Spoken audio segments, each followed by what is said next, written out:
Welkom by vandag se luistermeditasie. Dit is Woensdag 10 Junie en ons lees vandag saam Psalm 32 en ons gaan dit lees uit die 1983 vertaling. Ek nooi jou om tuis te kom in hierdie oomblik van lig en lewe.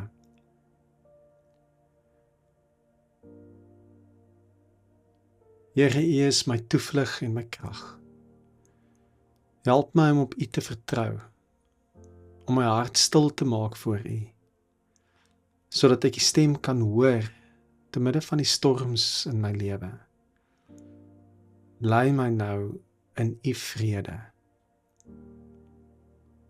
Amen.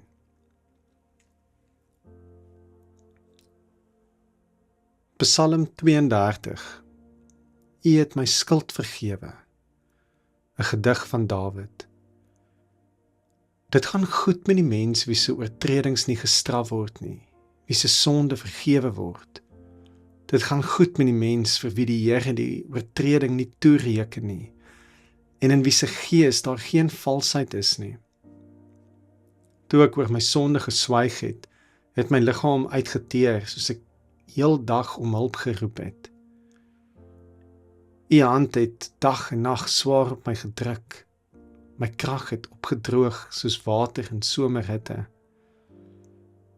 Toe het ek my sonde bely, my oortreding nie weggesteek nie. Ek het gesê, voor die Here bely ek my opstandigheid, en U het my skuld vergewe. Dit is waarom elke gelowige in 'n tyd van nood tot U bid. Selfs vloedwaters sal hom nie skielik oorval nie. U is vir my 'n skuilplek.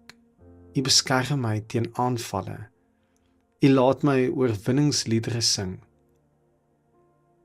Ek wil jou onderrig en jou die pad leer wat jy moet volg. Ek wil jou raad gee en my oog oor jou hou. Moenie onverstandig wees nie, soos 'n perd of 'n muil, wat met 'n stang in die bek beteel moet word as jy hom wil lei. Die goddelose het baie smarte, maar wie op die Here vertrou, die omvou hy met sy liefde. Verbly julle in die Here en juig regverdiges, jubel alle opregtes.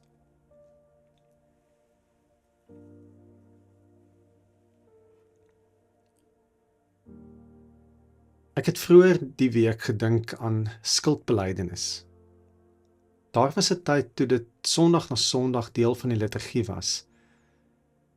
Ek onthou goed toe die dominee van my kinderdae met soveel erns hierdie deel van die liturgie hanteer het. Jesus rots vir my geslaan, sou in die nadraai van die aanhoor van die wet gesing word. Gevolg deur dieselfde woorde elke Sondag as genadeverkondiging. Aan almal wat met ware berou en opregte geloof hulle toevlug neem tot hulle enigste verlosser, Jesus Christus, verkondig ek in die naam van die Here die vergifnis van sonde aan. En dan het ons gewoonlik gestaan en 'n danklied gesing. Met tyd het hierdie gebruik deur die krake van 'n postmoderne wêreld geval. En vir die grootste deel van my bediening het ek hierdie liturgiese element gesystap. Wie wil nou elke Sondag die wet hoor? Ons leef mos in die genade. Waarom so hamer op die sonde en skuld? Ons is immers vrygemaak, geliefd. Die aweregse musikant Nick Cave het 'n paar jaar gelede 'n album uitgebring getiteld 7 Psalms. 7 psalms. Die tweede snit op die album het my diep getref toe ek dit die eerste keer gehoor het. Have mercy on me, Lord, I have done wrong. A crystal piano plays dreadful in my spleen, a hatred and a desolator song. Here and there and each part in between, I have eaten the children and rained fire upon the old, dashed the newborn dead upon the rocks, plagued the cities, thrown families to the cold, and turned backwards all the advancing clocks. I am the mist maker, moving through the throng, a cloud of carnage everywhere I roam. Crystal piano plays the desolator's song. Have mercy on me, Lord, and bring me home. Dalk is die dilemma met 'n gewone Sondagse skuldbelydenis, dat ons nie dit waag om diep genoeg te delf in die donker van ons eie onderwêreld nie. Ons bely dan oppervlakkige swakhede, asof dit sondes is, tot op die punt waar ons eintlik nie meer glo dat ons sondig van aard of enige verlossing benodig nie. Ons eindig met 'n geloof wat so half in die wolke vir ons kom sê, ek is okay en God is okay met my. Maar hoor opnuut weer die wet in 'n stikkende, gebroke wêreld. Ons buig voor allerlei afgode. Ons het goue kalfgrepe op God. Wat vang ons nie alles aan in Gods naam nie? En waarom kom ons nie tot rus nie? Die mense, die naaste aan ons vaders, ons moeders, ons kinders, dis juis hulle wat dikwels die slegste van ons ontvang. Ons is Kain se kinders en leef al hoe meer oos van Eden. Ons breek ons beloftes nogals gou.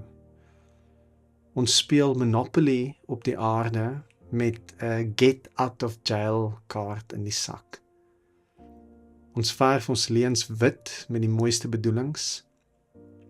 Ons is bouers van Babelse torings. Ons begeer groener, groter, blinker, beter en mooier. Alexander Solzhenitsyn skryf in sy merkwaardige boek The Gulag Archipelago die volgende: The line separating good and evil passes not through states, not between classes, not between political parties either, but right through every human heart, and through all human hearts. And even within hearts overwhelmed by evil, one small bridgehead of good is retained. And even in the best of all hearts, there remains an unuprooted small corner of evil. Gelukkig is die mens wat dit van homself weet en nie daaroor swyg nie. Wie se liggaam nie uitteer in 'n desperate poging om te wees wie hy nie is nie. Op wie die hand van die Here nie swaar druk nie, maar op wie die oog van die Here altyd is.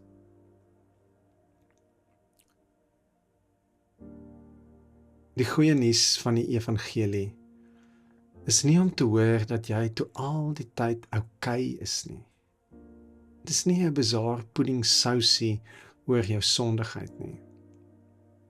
Die werklike, skokkende, teen die stroom op verrassende goeie nuus van die evangelie is dat die lig van die liefde in die donker skyn en dat die donker dit nie kan uitdoof nie.